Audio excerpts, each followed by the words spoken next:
Welcome back to our YouTube channel. I am Ashwani Garg on behalf of Suraj Senior Secondary School. Today I will discuss with you the topic of the class 11. Subject is business studies and the topic of our class is main document used in the company formation.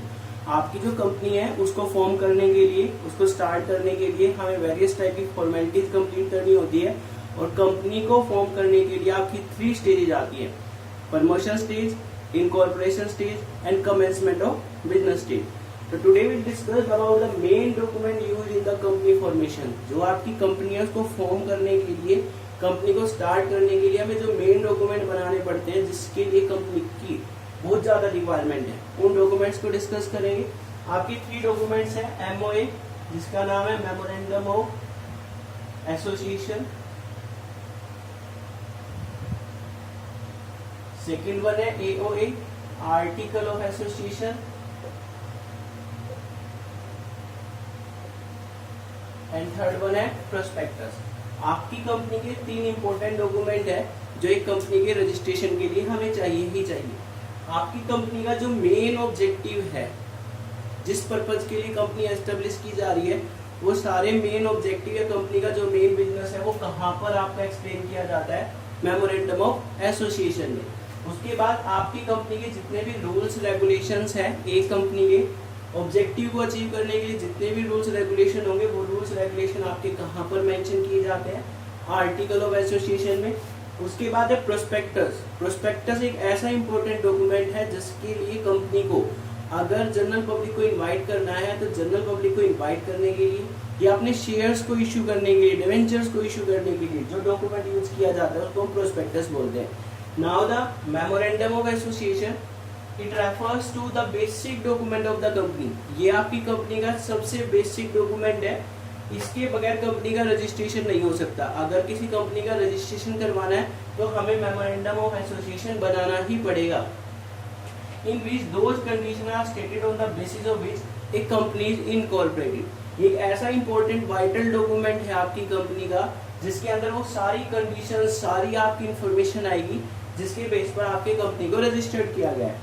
तो आपका जो memorandum of association है इसको एक company का vital या important document बोला गया है. Without the memorandum of association the company can not be incorporated, registered as well as in memorandum of association the main objective and main business of the company will be mentioned in the memorandum of association.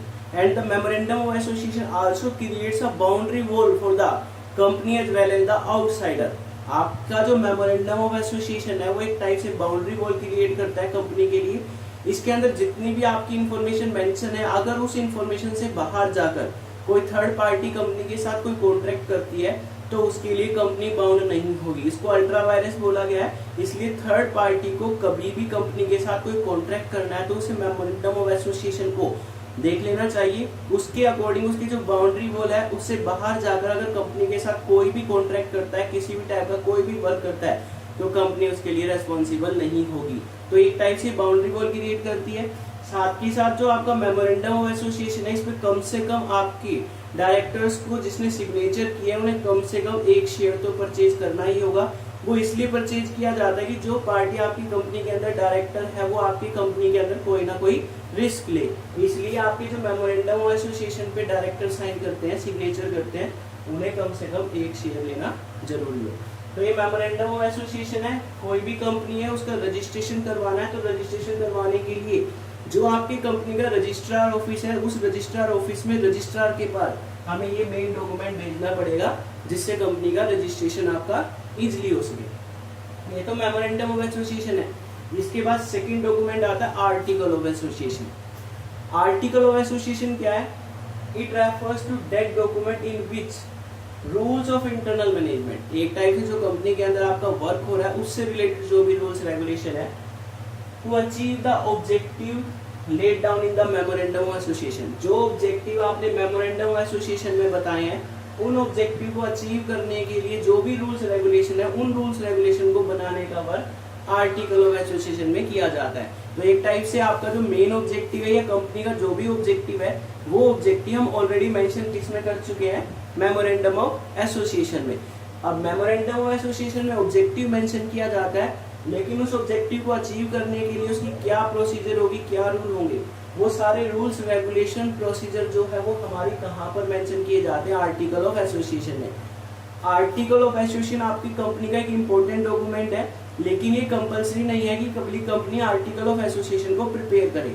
अगर कोई public company जिसने article of association को नहीं बनाया है तो उसे आपकी कंपनीज एक्ट 2013 के अकॉर्डिंग टेबल एफ है उसको फुलफिल करना होगा। ऐसे ही अकॉर्डिंग टू कंपनीज एक्ट 1956 के अकॉर्डिंग टेबल ए थी उसको फुलफिल करना होता था।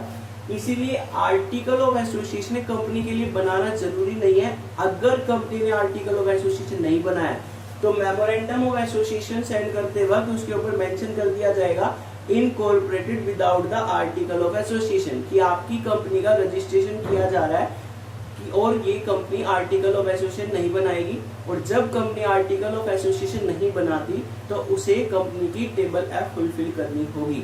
इसके साथ साथ आपके जो भी रूल्स रेगुलेशन है वो सारे रूल्स रेगुलेशन जो है ऑब्जेक्टिव को अचीव करने के लिए जिस स्टेटमेंट में मेंशन किए जाते हैं वो आपका क्या है, आर्टिकल ऑफ एसोसिएशन। ऐसे ही टेबल एफ के अंदर आपके 24 जो कंडीशन है वो सारी कंडीशन अगर आपने आर्टिकल ऑफ एसोसिएशन नहीं बनाया तो वो किस पर एप्लीकेबल होगी, आपकी कंपनी पर। इसके बाद है थर्ड इंपॉर्टेंट डॉक्यूमेंट है प्रोस्पेक्टस। प्रोस्पेक्टस एक टाइप से एक स्टेटमेंट है जिसमें कंपनी से रिलेटेड सारी इंफॉर्मेशन है, कंपनी का हेड ऑफिस कहाँ है, कंपनी का जो रजिस्टर्ड ऑफिस है, कंपनी के जो भी मेंबर्स हैं उनका एड्रेस क्या है, एक टाइप से कंपनी के बारे में कंप्लीट इंफॉर्मेशन, फाइनल अकाउंट के बारे में, ऑडिटर के बारे में, ब्रोकर के बारे में, डायरेक्टली इनडायरेक्टली जो भी आपकी कंपनी के अंदर पर्सन है उनकी कंप्लीट इंफॉर्मेशन आपकी प्रोस्पेक्टस के अंदर होती है।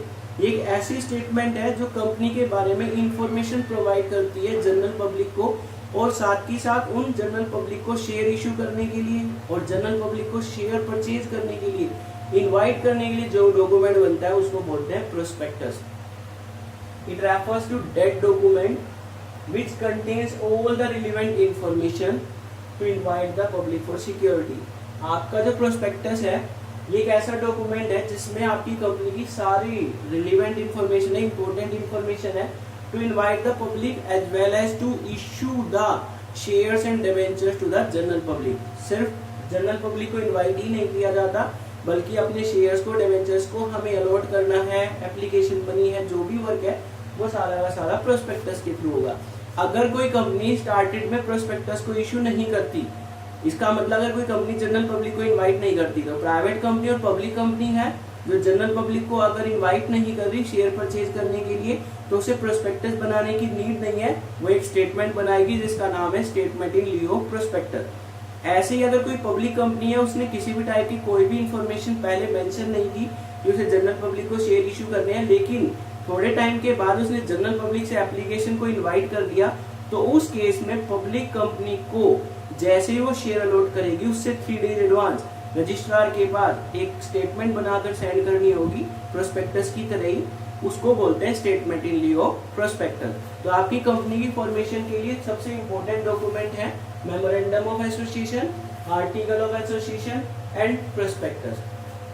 आई hope it's clear to you. Thanks, have a nice day.